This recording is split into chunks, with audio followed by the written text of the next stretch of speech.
Pinoy Love Story Series.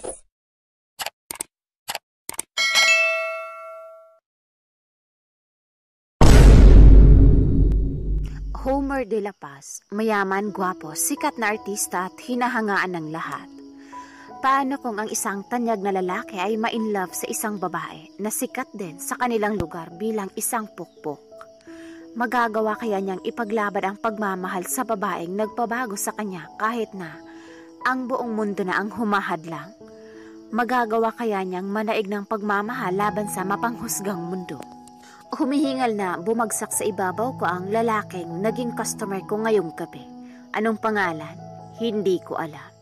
Wala naman kasi akong pakialam. Ang mahalaga lang sa akin ngayon ay mabayaran niya ako ng makalabas na ako sa impernong lugar na ito. Ako nga pala si Jennifer Villegas at oo, tama kayo. Isa akong pukpok. Husgahan niyo ako hanggat gusto niyo, ayos lang. Sanay na ako. At kung nagtataka kayo kung paanong naging bida ang isang pukpok na kagaya ko, ako din nagtataka. Siguro kasi kailangan niyong malaman kung bakit ako humantong sa ganitong trabaho. Una na doon syempre ang pera. Kahit sino naman, iyon ang kailangan. Lahat ng pukpok, pera lang ang mahalaga sa kanila. Wala na kaming pake kung madumihan kami ng kung sinong lalaki basta hindi kami magugutom. Hindi ako makapaghanap ng matinong trabaho dahil bukod sa wala akong pinag-aralan dahil sa sobrang kahirapan ng buhay at maliit lang din akong babae. Siguro 4'8" lang ang height ko. Sa tuwing mag-a-apply ako, palagi kong naririnig na ang liit ko daw. Hindi daw sakto ang height ko sa trabahong iyon. Kaya ayun, sumuko na akong sumubok. Hindi na rin naman kasi ako virgin, so bakit pa ako magpapabebe? Biktima ako ng rape, and yes, hindi ako nabigyan ng hustisya. Siyempre, mayaman na tao yung gumahasa sa akin. Anong magagawa ko, diba? Pagkakuha ko ng bayad ay kaagad ko na ding nilisan ang lugar na iyon. Nagkulong agad ako sa banyo at naligo para maalis lahat ng duming dumapo sa katawan ko. Hindi ko naman talaga gustong umabot sa ganito, ang buhay ko, pero may choice pa ba ako? Lumaki akong walang kinagis ng magulang, tanging lola ko lang ang nakakasama ko sa buhay. At dito kami nakatira sa masikip at mabahong lugar na kung tawagin ay squatter. Pero, hindi naman ako nagre-reklamo doon kasi kahit papaano, may natitirhan kami ng lola ko. Pero kahit mahirap kami, lumaki naman ako may hitsura. Yun nga lang, hindi na ako tumangkad. Kaya ang hirap talaga. Grade 6 lang ang natapos ko, si lola kasi sakitin, kaya kinailangan kong kumayod ng maaga. Mahal na mahal ko ang lola ko, kaya gagawin ko ang lahat para sa kanya. Niwala siyang alam sa nangyaring panggagahasa sa akin ang hayop na iyon. Tinakot niya ako na kapag nagsumbong ako sa pulis ay ipapapatay niya ang lola ko. At ayoko iyong mangyari. Kaya kahit gabi-gabi akong binabangungot ng pangyayaring iyon, wala akong pinagsabihan. Siyempre, wala naman kasi akong kaibigan at kahit itong trabaho ko, hindi rin alam ng lola. Kailangan ko magpayaman, magkapera ng malaki para makaganti ako sa taong iyon. Sisiguraduhin kong hanggat nabubuhay siya, soon mababayaran niya rin ang ginawa niya sa akin. Pagkatapos kong maligo ay pumasok na ako sa aking maliit na silid at agad na kinuha ang may kalakihang kahon. Dito ko lahat nilalagay lahat ng binayad sa akin ng mga customer ko. 30,000. Kulang na kulang pa ito para lumayo sa lugar na ito. Nang mabilang ko uli yung pera, ay binalik ko iyon uli sa ilalim ng katre. Pabagsak akong humiga sa matigas na katre at nakipagtitigan sa pawid na bubong. Kapag ganitong oras, hindi ko talaga maiwasang huwag kainin ng sobrang kalungkutan. Iniisip ko kung siguro may nanay at tatay pa ako, hindi siguro ganito kahirap. Hindi ko sana kailangan magtrabaho sa bar na iyon. Pero di bali na, konting tiyaga pa at makakaipon na ako ng malaki. Makakaalas na din ako sa trabahong iyon at makakaluwas na kami ni lola sa Maynila. At doon ko balak humingi ng tulong sa mga pulis. Pabagsak na isinara ni Homer ang pinto ng sasakyan na makapasok doon. Hanggang sa pagmamaneho ay mababakasan pa din na galit siya at wala sumud para makipagbiruan. Katatapos lang kasi nilang mag-usap ng kanyang ina at tulad ng palagi nitong ginagawa, pilit siyang kinukumbinsi na magpakasal sa inaanak nito na katulad niya ay isa ding sikat na artista.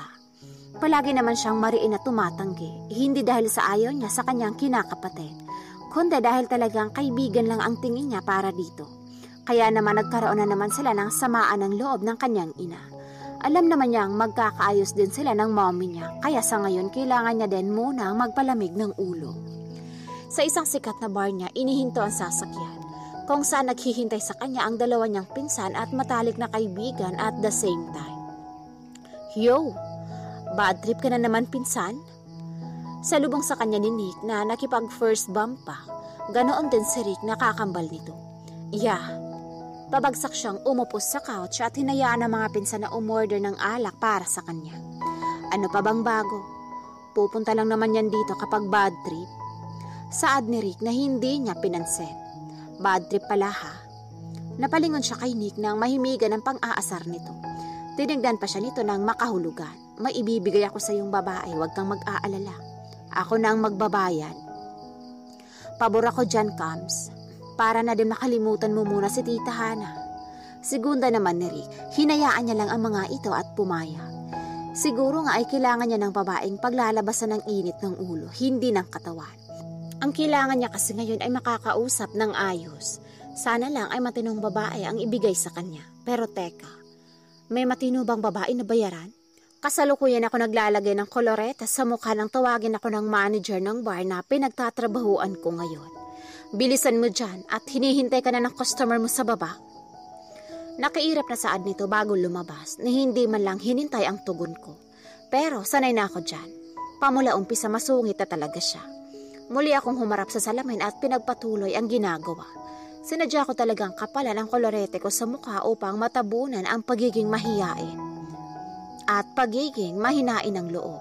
Kapag kasi naka-makeup ako, lumalakas ang loob ko. Nang makatapos ay huminga muna ako ng malalim bago lumabas ng dressing room. Maigsing palda lang ang suot ko at damit na sobrang nipis. At dahil wala naman akong suot na bra, kaya talagang kita ang loob ng katawan ko. Sa tagal ko nang ginagawa ito, nakasanayan ko na din, maging ang tingin ng mga manyakis na mata sa aking katawan ay hindi ko na pinapansin. Palingalinga ako sa paligid para hanapin ang table ng magiging customer ka daw ngayong gabi. Sana naman ay galante siya para naman malaki ang makuha kong tip. Table 218. Napangiti ako nang makita ko na sa wakas ang hinahanap ko. Mabibilis ang hakbang na nilapitan ko iyon. Kailangang isuot ko ang napakatamis kong ngiti nang sa gayon ay matuwa sa akin ang magiging customer ko. Hi boys! Bati ko sa tatlong lalaking umuuko pa sa table 218. Magkakasabay naman silang napalingon sa akin, pero iisang lalaki ang nakaagaw ng atensyon ko. Shit, kasi sa kagwapuhan. At pupusta pa ako, maganda ang pangangatawan nito. Seryoso lang ito nakatingin sa akin, pero hindi nakatakas sa paningin ko ang paglunok nito ng sariling laway nang mapasadahan ng tingin ang kabuuan ko. Agad din siyang nag-iwas ng tingin nang mapansin akong nakatingin sa kanya. Hello, you must Jenny, right? Tanong ng lalaking nakapula. Singkit ang mata niya, sa tabi nito ay ang lalaking kamukha din nito. Sa tingin ko ay kambal sila. Pinagkaiba lang ay may dimple itong nakapula samantalang yung nakagreen ay wala. Yes po. Tugon ko. Kaagad naman nila akong inayang maupo. Habang tinitignan ko sila ay hindi ko maiwasang mapalunok. Huwag nilang sabihin na silang tatlo ang magiging customer ko. Huwag naman sana. Hindi kasi ako pumapayag ng ganun. Talagang isang gabi, isang lalaki lang ang customer ko. Paano Brad? Iwan ka na namin. Have a good night. Tinapik pa siya sa balikat nung kambal bago kami tuluyang iniwan. Nang mapag-isa kaming dalawa ay kinain kami ng katahimikan. Tanging tunog lang na nagmumula sa stage ang maririnig na ingay. Ako ay tahimik lamang na nakaupo sa sulok habang pinapanood siyang mag-inom. Mukha siyang problemado dahil sa ilang beses ko nang narinig ang pagbuntong hininga niya. Ang tahimik naman ng isang to. Siya ba talaga ang magiging customer ko ngayong gabi? Hindi halatang pumapatol siya sa mga bayarang babae na katulad ko. I mean, gwapo siya, mabango at matangkad. Sigurado akong pinipilahan siya sa labas. Bakit pa niya pipiliin na pumunta dito sa bar at gumamit ng maduming babae na katulad ko? Lihim kong wika sa aking sarili. Nang hindi ko na matagalan ang katahimikan niya ay tumikhim na ako para maagaw ang atensyon niya. Hindi naman ako nabigo dahil muling natuon sa akin ang paningin niya. Ako nga pala si Jenny at ikaw? Nakangiting nilahad ko ang kamay ko upang makipagkilala. Alam ko, just call me Edge. Hindi niya tinanggap ang nakalahad kong kamay, kaya naman nahihiyang ikinuyom ko na lang iyon. Ang sungit ha? Lihim na lang akong napairap. Nahihirapan ako. Buong buhay ko si mama na lang ang sinusunod ko. Siya na lang palagi ang nagsasabi kong ano ba ang dapat kong gawin at hindi. Ayos lang naman yun sa akin, walang problema kasi alam kong para sa akin naman lahat ng yun. Pero yung pipilitin niya akong magpakasal sa babaeng hindi ko naman mahal, sobra na. Sobrang nakakasakal na. Puno ng hinanakit na saad nitong si Edge. Kanina nang magpakilala siya ay inaya na niya ako dito sa 3rd floor ng bar, kung saan dinadala namin ang mga customer para paligayahin. Pero sa halip na sa kama kami magtungo ay sa veranda dumiretso itong lalaki. Kumuha pa nga siya ng beer sa ref at saka parang hari na naupo doon sa veranda. Akala ko ay iinom lang siya saglit pero nagulat pa ako nang bigla na lang siyang mag-open up sa akin ng problema niya. Hindi lang yun. Dahil kahit nakatalikod siya sa akin ay alam kong umiiyak siya. Base na din sa pag-alog ng balikat niya. Walang imik na pinakikinggan ko lang ang mga sinasabi niya. Tell me, masama ba akong anak kung susuwayin ko ang utos na iyon ni mama? Nagulat ako, bigla siyang humarap sa akin at tignan ako ng diretso sa mata. Ilang beses akong napalunok at hindi agad makasagot dahil sa nakakahipnotismo niyang tingin. Hindi naman. Kasi hindi naman biro ang pagpapakasal. Kaya dapat lang na yung babaeng mahal mo ang pakakasalan mo. Tsaka, alam ko, darating ang araw na maiintindihan ka din ng mama mo. Tugon ko. Harinig ko ang pagbuga nito ng marahas na hangin. I hope so. Muli, diretso niyang ininom ang bote ng alak. May mga sinasabi pa siya at hinahayaan ko lang naman siyang magsalita. Iimik lang ako kapag may tanong siya. You know what? I like you. Hindi ka boring kasama. Hindi ka rin salida. I mean, hinahayaan mo lang ako maglabas ng sama ng loob. Bigla ay sabi nito na ikinagulat ko. Ramdam ko din ang biglang paglakas ng tibok ng puso ko. Hindi lang dahil sa sinabi niya, kundi dahil sa ngiti niya ang napakagandang tingnan. Ha? Tanong ko dahil hindi ko pa rin maproseso ang sinabi niya. Ngumisi siya pag ay tumayo at lumapit sa akin. Akala ko ay mag-uumpisa na kami pero hindi pala dahil ginulo niya lang ang buhok ko. Hanggang dibdib niya lang ako, masyado kasi siyang matangkad kaya talagang need na tingalain ko pa siya. I think we need to go. It's already 12 a.m. Anito, matapos tumingin sa rilong pambisig niya. Napatanga naman ako. Uuwi na kami nang walang nangyayari. Tsaka 12:00 na agad. Ganun kami katagal magkausap. May kinuha siyang wallet sa pocket ng pantalon at naglabas doon ng lilibuhin. Here, take it. Nilagay niya sa palad ko ang pera. Sa tingin ko ay hindi bababa ng 10,000. Para santo? Wala namang nangyari sa atin. Nanlalaki ang mga matang tanong ko dahilan para matawa ulit siya at guluhin ang buhok ko. Pasasalamat ko yan dahil sa pagramay mo sa akin ngayong gabi. Aniya, mariin naman akong napailing. Huwag na, hindi naman kailangan. Ibabalik ko sana muli sa kanya ang pera pero tumanggi siya at sinabi pang magtatampo daw siya kapag hindi ko iyon tinanggap. Nag-insist din siya na ihahatid ako pero hindi na ako pumayag. Masyado na akong nawiwili. Sure ka talaga? Gabi na kasi, baka mapano ka sa daan? Pangungulit niya. Pero, desidido talaga akong tumanggi. Okay, so paano ba yan? See you tomorrow. Tinapik niya ng marahan ang balikat ko bago lumabas ng silid. Naiwan naman akong natitigilan. Hindi ko naiintindihan yung huli niyang sinabi kasi di naman ako nakakaintindi ng English. Pero alam kong mabait siya, hindi lang dahil binigyan niya ako ng pera, kundi dahil hindi niya ako ginalaw. Buong oras lang siya nagsasalita at naglalabas ng sama ng loob. Umuwi akong lutang at nasa isip pa din si H. Nanghihinayang din ako dahil hindi ko naitanong kung ano ba talaga ang pangalan niya. Nang makapasok sa bahay, chinek ko muna sa kwarto si Lola. Napangiti ako nang makita ang masarap ang tulog niya. Lumapit ako sa pwesto niya at hinalikan siya sa noo. Konting tiis na lang Lola at makakaalis na tayo sa lugar na to. Hindi ko na rin kailangang magpakaruming babae. Mahinang bulong ko. Kinumutan ko muna siya bago lumabas sa silid niya. Tulad ng nakagawian ay kinuha ko ang kahon sa ilalim ng katre at nilagay ko doon ang perang binayad sa akin ni H. Nagtira lang ako ng 1,000 para panggastos namin bukas. Konting tiis pa, Jennifer. Makakamit mo na ang hustisyang pinagkait sa'yo ng bayan na to. Sisiguraduhin kong sa Maynila ay may maniniwala na sa akin.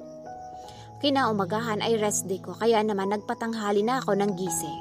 Pagkagising ay naligo agad ako at nag-almusal bago naglinis ng kabahayan. Hindi naman masyadong madumi dahil na rin sa laging naglilinis si Lola. Oh, bakit hindi ka pa nakabihis? Tanghali na. Bungad na tanong ni Lola nang makita akong nakatambay dito sa salas. Wala po akong trabaho mamaya pang gabi. Hindi naman yun ang ibig kong sabihin. Linggo ngayon, kaya magsisimba tayo. Ikaw talagang bata ka, nakalimot ka na naman. Napanguso ako, nakalimutan kong linggo nga pala ngayon at ibig sabihin nun ay magpunta kaming simbahan para daw magpasalamat sa Panginoon. Sinipat ko ang oras sa maliit na orasan at nakitang mag-aalas 10 na. Magpapalit na lang ako ng damit. Buti na lang talaga at naligo na ako kanina. Sa simbahan ay tahimik lang kami ni Lola na nakikinig sa sinasabi ng pare. Nang may makaago ng atensyon ko at agad na nanlaki ang mga mata ko nang tumingin din siya sa gawe bago kumaway at ngumiti. Nagulat pa ako nang tumayo siya sa kinauupuan niya at lumapit sa pwesto namin ni Lola. Hi! Bati niya suot ang matamis na ngiti. Hello? Kiming, bati ko. Hindi pa rin kami napapansin ni Lola dahil nasa unahan ang atensyon niya. Pwedeng makiupo? Sige lang. Hindi ko alam kung bakit bigla na namang kumabog ng malakas ang dibdib ko. Basta isa lang ang alam ko, yun ay ang masaya akong makita siyang muli. Kinagabihan, tulad ng nakagawian ay nandito na naman ako sa dressing room para maglagay ng kolorete sa mukha. Jenny, 218 uli. Paalala ng kasamahan ko dito na si Nelsie, kinakabahan naman na nilingon ko siya. Si H ba uli yun? Nasapo ko bigla ang dibdib ko nang bumilis na naman ang tibok nun. Bakit parang excited ata ako? Pero teka, bakit nga ba nandito siya ulit? Ngayon na ba namin gagawin ang dapat ay ginawa namin kagabi? Hello sir, good evening po. Bungad na bati ko nang makalapit sa table niya. Hindi tulad kagabi, ngayon ay mag-isa na lang siyang umiinom. At nang makita ako ay sumila na naman ang ngiti sa labi niya. Kanina pa kita hinihintay, upo ka. Tinuro niya ang bakanting upuan na kaharap niya. Umupo naman ako doon. Salamat. Umiinom ka ba? Umiling ako sa tanong niya. Pok-pok lang ako pero wala naman akong bisyo. Good. Now, let's go somewhere. Tumayo siya at hinigit ang kamay ko patayo. May topak ba siya? Pinapaupo ako tapos patatayuin din naman pala. Nagtungo kami sa parking lot at tumigil sa harap ng asul na sasakyan. Binuksan niya ang pinto nun at pinapasok ako. Sure ka ba? Pasasakayin mo talaga ako dyan? Alanganing tanong ko. Baka kasi madumihin ko ang sasakyan niya. Yes, why not? Come on, get in. Sa huli ay sumakay na lang din ako. Namangha pa ako dahil hindi lang mabango ang loob ng sasakyan niya. Malamig din. Parang may aircon. Saan tayo pupunta? Tanong ko. Hindi naman ako kinakabahan na sumama sa kanya. Mukha naman kasi siyang matinong tao. Tsaka, nakasabay ko nga siya kanina sa simbahan niya. Siya din nagpakilala ng sarili niya kay Lola. Relax, just wait. Siguradong magugustuhan mo ang lugar na yun. Nilingon niya ako saglit para ngitian tapos muling nag-focus sa pagmamaneho. Isang oras din siguro ang biyahe namin bago kami huminto sa isang park na napapalamutian ng mga Christmas light ang mga puno. Iginiyan niya ako palabas ng sasakyan niya at dinala sa dulo ng park. Lalo pa akong namangha nang makita mula dito sa pwesto namin ang mga ilo sa ibabang parte. Kapag tumingalan naman ay makikita ang kalangitan na napupuno ng bituin. How is it? Rinig kong tanong niya sa likuran ko. Wow, ang ganda, H. Puno ng paghangang bulalas ko. Sabi ko sa iyo magugustuhan mo dito. Hinarap ko siya at nginitian. Sobra, salamat. Saad ko at naupo sa mga malalaking bato na nakaharap sa malawak na kalangitan. Anyway, what do you want to eat or drinks? Maya-maya ay tanong niya. Busog pa ako, tubig na lang. Tugon ko na ikinatawa niya. Okay, order lang ako ng milk tea. Nagpaalam na siya saglit. Habang wala siya ay pinagsawa ko ang tingin ko sa paligid. Tahimik lang dito pero maraming tao na sa tingin ko ay mga magkasintahan. Nang dumating si H ay may hawak na siyang 2 milk tea. Hindi naman ito ang unang beses na makakatikim ako nito kasi lagi din akong nililibre noon ni Nelsie. Bakit mo nga pala ako dinala dito? Pasasalamat ko sa iyo dahil sa pag-comfort mo sa akin kagabi. Ngiting sagot niya. Hindi naman makapaniwala ang tinignan ko siya. Hindi pa ba pasasalamat yung perang binigay niya sa akin kagabi? Okay na yun, binayaran mo ako, di ba? Wala akong salitang narinig pa mula dito kaya muli na akong nagtanong. Gusto ko kasi talagang malaman ang pangalan niya. Ano nga pala ang totoo mong pangalan? Siya naman ngayon ang hindi makapaniwalang nakatingin sa akin. Sigurado ka ba talagang hindi mo ko kilala? Kunot noong umiling ako. Hindi eh. Sino ka ba kasi? Pagak siyang natawa. Kakaiba ka talaga. Anyway, dahil kaibigan naman kita, magpapakilala na ako. Ako si Homer de la Paz. Napatango-tango ako. Ang ganda naman ng pangalan mo, bagay sa'yo. Saad ko na ikinatawa niya ng malakas. Teka, uy, bakit ka tumatawa? Takang tanong ko. Wala. Natutuwa lang ako sa'yo, you look so innocent kasi. Ako naman ang natigilan sa sinabi niya. Mukha lang pero sa totoong buhay. Laspag na talaga ako. Nag-iwas ako ng tingin. Naalala ko na naman kasi yung gabi nang maghahasa ako. Nang gabi din kasing iyon na wala ang kainosentehan ko at sa halip na mailang ako sa mga lalaki. Ngayon ako pa ang nagbebenta ng katawan ko sa kanila sa kagustuhan kong magkapera ng malaki at makapunta ng Maynila. Gumagabay na naman, let's go. Ihahatid na kita sa inyo. This time, I won't accept no. Dire-diretso niyang saad. May magagawa pa ba ako? Pagbibiro ko. Habang nasa biyahe kami ay panay lang siyang kwento ng tungkol sa buhay niya. Wala na pala siyang ama at parehas lang kami na solong anak. Pasalamat ka na lang kasi buti ka pa may nanay. Ako, wala na eh. Uli lang lubos na ako tapos solong anak pa. Gulat na nilingon niya ako. What? I'm sorry. Kita ko ang pagdaan ng guilty sa mga mata niya kahit saglit niya lang akong nilingon. Dahil sa nagmamaneho siya. Ayos lang, ano ka ba? Share ko lang naman. Mula ay pagkakakong tumawa. Kaya ba, ganyan ang napili mong trabaho? Tanong niya na nakapagpatigil sa akin. Ilang minuto din kaming kinain ng katahimikan dahil sa hindi ko pagsagot sa tanong niya. O, okay lang kahit hindi mo sagutin. Hindi. Hindi yun ang dahilan kung bakit ganito ang trabaho ko.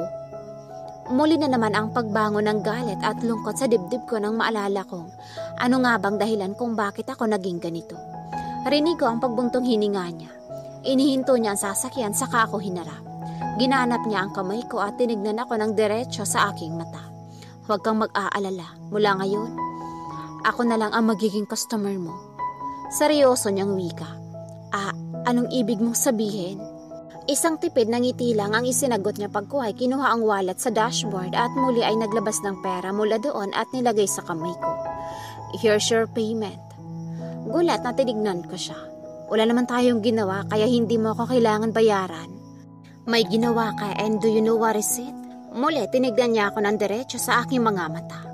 Pinasaya mo ako ngayong gabi at hindi ko alam kung paano ka pasasalamatan. Kasi for the first time in my life, ngayon lang ako nakaramdam ng pagkokontento.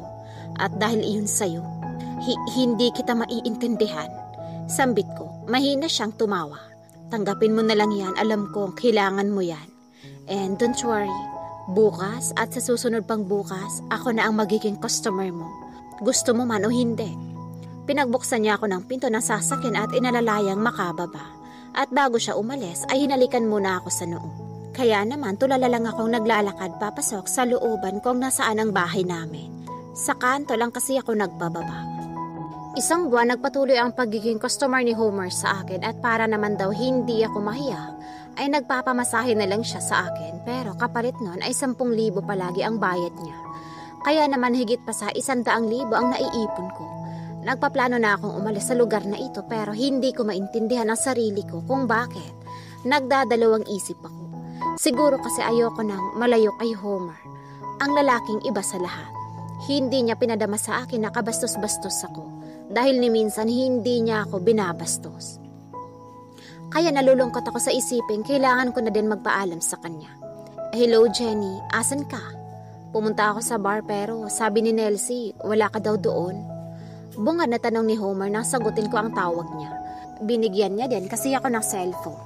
Ayoko sanang tanggapin pero mapilit siya at sinabi pa niya na magagamit ko daw iyon in case of emergency. Oo nandito ako sa bahay. Bakit?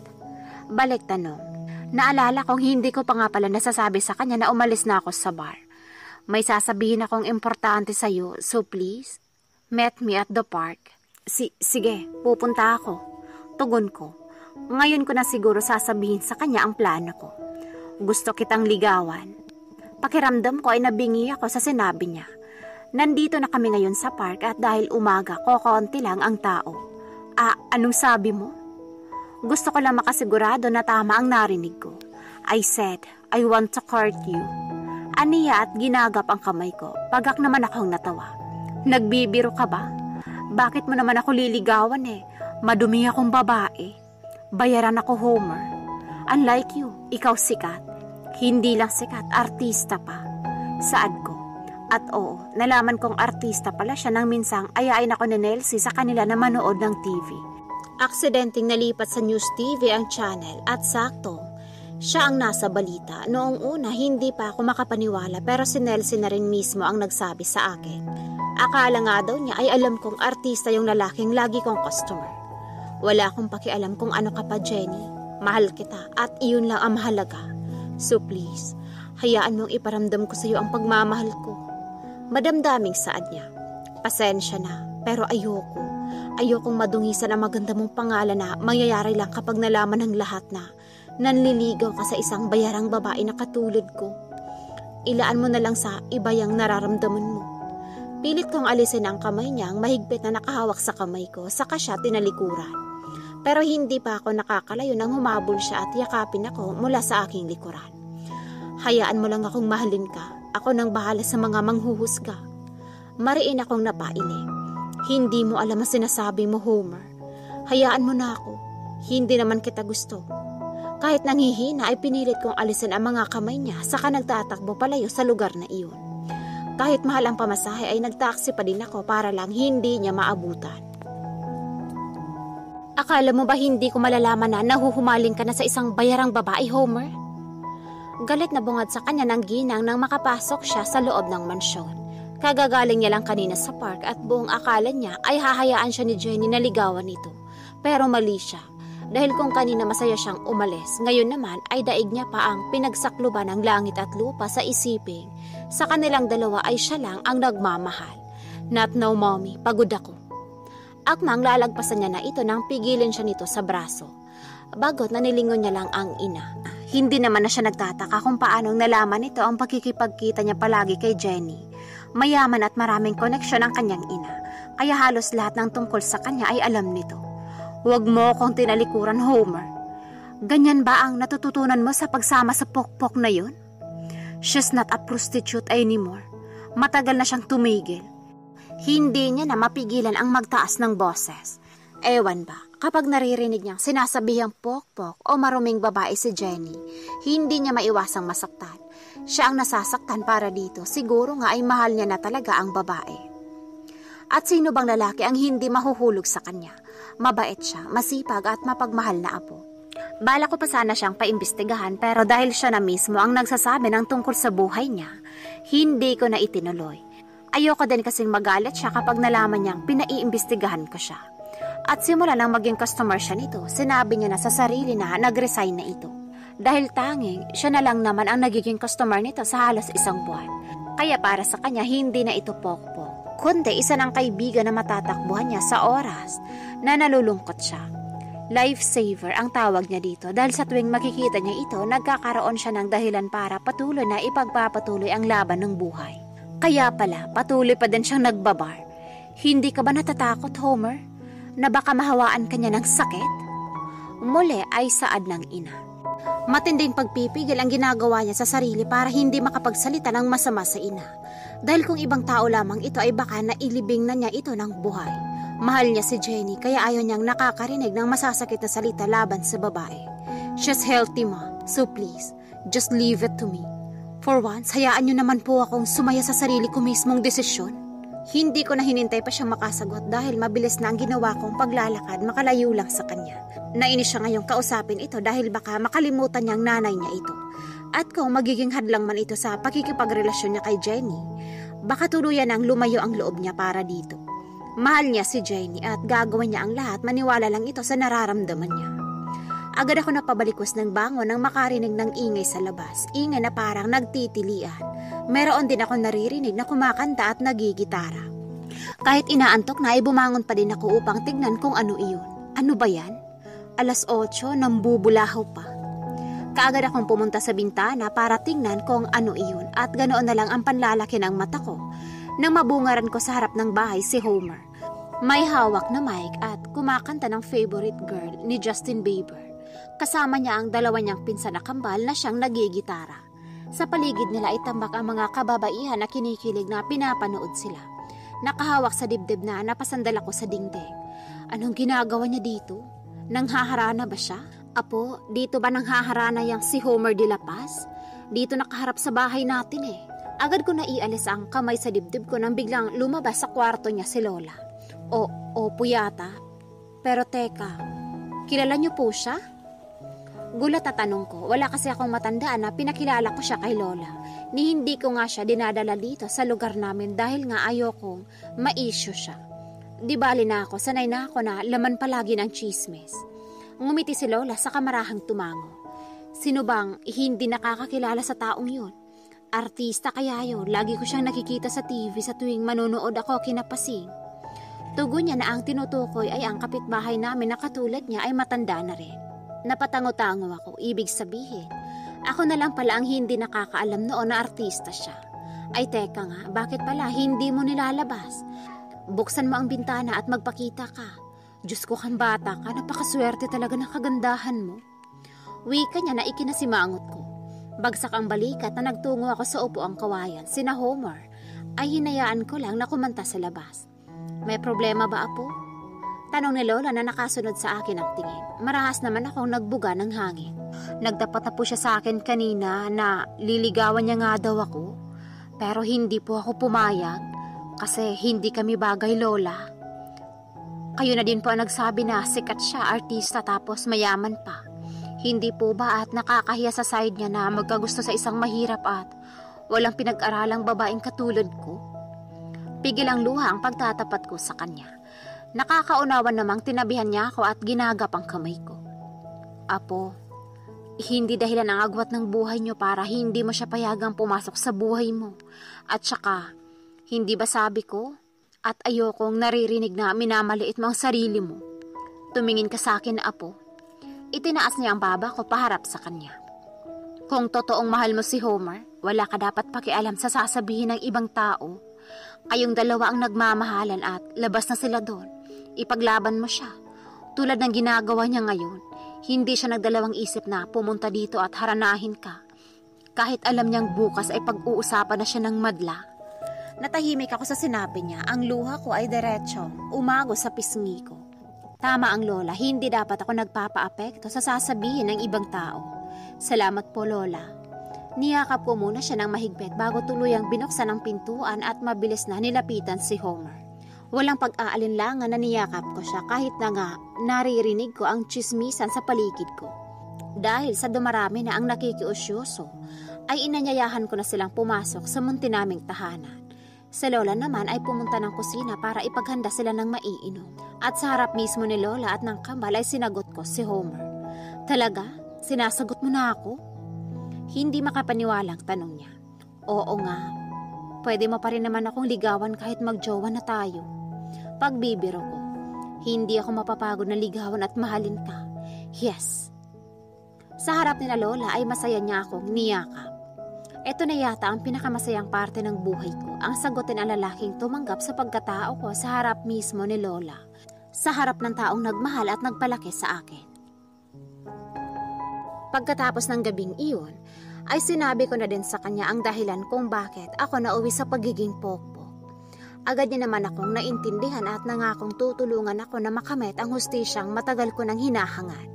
Samantala, pinakilala niya din ako sa buong angka ng pamilya niya at katulad ng iba, hindi naging madali ang pagtanggap nila sa akin lalo na at alam nila ang nakaraan ko. Pero sinabi nila mahal nila si Homer kaya siguro naman ay matutunan din nila akong tanggapin at mahalin. Maging ang mama niya ay hindi naging maganda ang una naming pagkikita. To be honest, ayoko sa'yo para sa anak ko.